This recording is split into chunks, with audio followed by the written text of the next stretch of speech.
হয়েছে এখন বলেন তো? এই যে আমার গাড়িতে এখানে কি গাড়ি? হুন্ডা। কি হয়েছে? মোটরসাইকেল কি হয়েছে? তেল নাই, একবারে তেল নাই। তেল না? না মানে তেলের পাম্প আবার এইদিকে। তেলের পাম্প তো দূরে আছে, ওই শান্তার ওখানে। না, আমার এই রুটে কোনো তেলই নাই। মানে আপনি কি এখন গাড়ি স্টার্ট নিচ্ছে?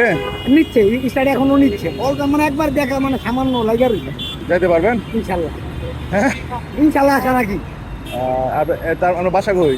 বাসায় এই যে ভিতরে এদিকে তো যেতেছিলাম আমবাগান। আম্মাগান কই এটা? এটা মগবাজারের আগে পড়ছে আর মধুবাগের পরে। এখানে কোথায় আসছিলেন? ওই যে নতুন বাজার গেছিলাম কাজের জন্য। আমি সিমেন্টের ডিলারের সাথে আসছি। কি করেন? সিমেন্টের ডিলারের সাথে আসছি। রোজা রাখছেন? হ্যাঁ মানে রোজা রাখছেন তো এই জন্য। তেল লাগবে? হ্যাঁ তেল লাগবে? অবশ্যই। বাইকে আছে, তেল লাগবে?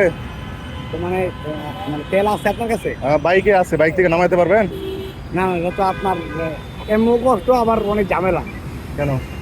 ঝামেলা বোতল নাই? বোতল বোতল লাগবে, পাইপ লাগবে। না ওই যে একটা ইয়ে আছে তো, ওই যে ওই পাইপটা খুইলা লোন দেবো। কি বাইক আপনি?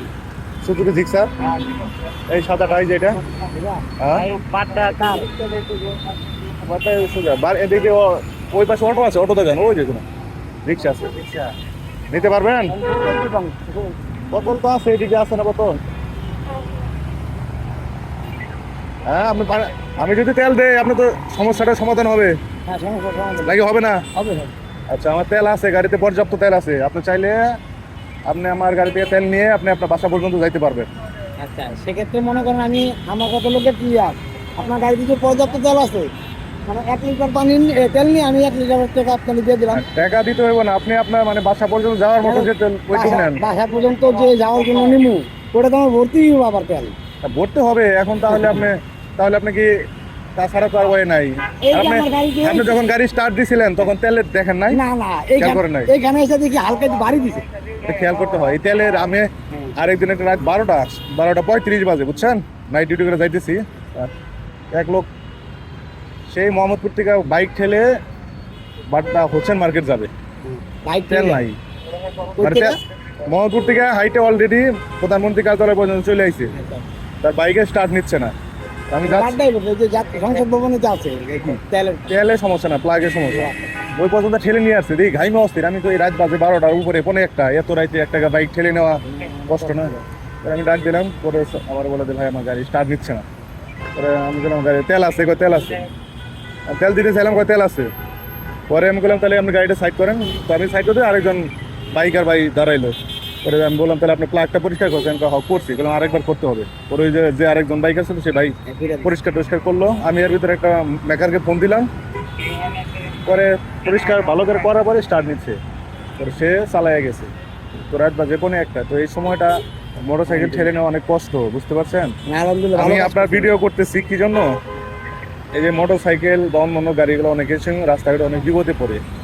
একজনের বিপদে পড়লে আরেকজনের পাশে দাঁড়াতে হয়। আমি একদিন বিপদে পড়ছিলাম, তো আমাকে আপনাদের একজন বাইকার ভাই আমাকে হেল্প করছিল।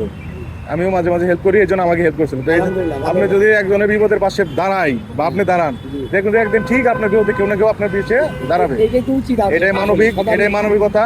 এটার জন্য আপনি একদিন যদি এরকম, এই জন্য আমি আপনার বললাম যদি আপনি যাওয়ার মতো তেল লাগে আমার কাছে আছে, বা আপনি যদি পাম্প পর্যন্ত যাইতে পারেন কষ্ট করে, তাহলে আপনি এই টুকুলটা আসেন, যেহেতু আপনি আমার কাছে রিকোয়েস্ট করছেন।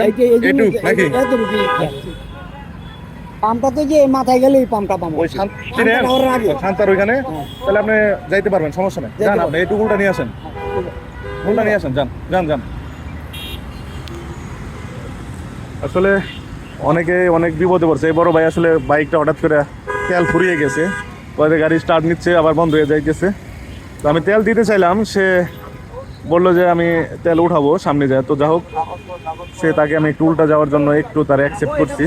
এটা যদি অন্যায়, তারপরেও তার বিপদে পাশে থাকা এটা আমার কর্তব্য। যাইতে পারবেন? ঠিক আছে, যান, তাহলে তেল উঠাই নিয়ে যান।